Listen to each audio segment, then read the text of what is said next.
Hello everyone, my name is John Sergis Cabarte at ngayon ay ating tatalakayin tungkol sa climate change, greenhouse gases at fossil fuels.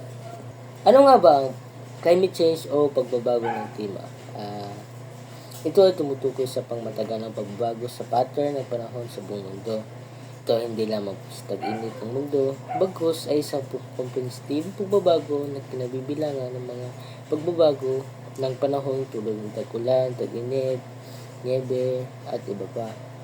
Ano nga ba ang greenhouse gases? Ang greenhouse gases ay mga gas sa atmosphere na sumisipsip ng infrared radiation o init mula sa Earth's surface. Ang prosesong ito ay tinatawag na greenhouse effect.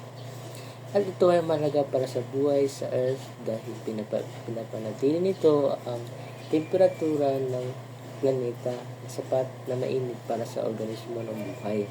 Ganito ang pagtaas ng konsentrasyon ng mga greenhouse gases dahil sa aktibidad ng tao ay nagdudulot ng global warming at climate change. Ito ay ang fossil fuels.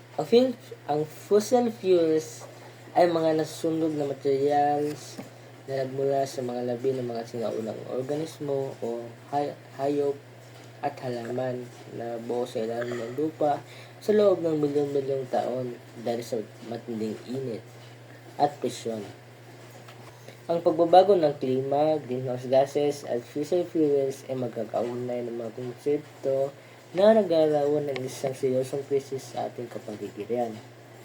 Ang pagsunog ng fossil fuels, carbon, langis, natural gas ay naglalabas ng malaking halaga ng greenhouse gases at atmosphere.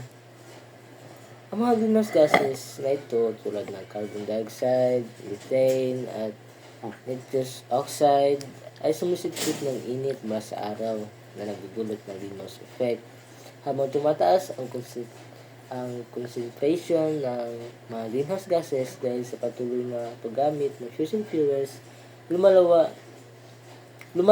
ang greenhouse effect na nagresulta sa global warming at pagbabago ng klima.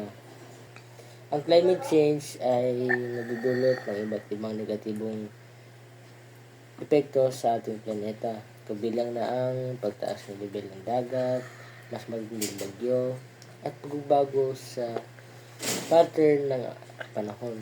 Sa makatuwid, ang patuloy na pag-asa sa fossil fuels ay nagpalala sa pagbabago ng klima na nagdudulot ng malaking banta sa kapaligiran at sangkatauhan.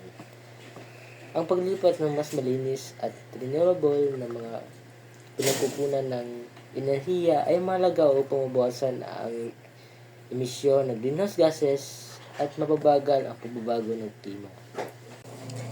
At yun lamang po ang aking opinion patungkol sa greenhouse gases, climate change, and fossil fuels.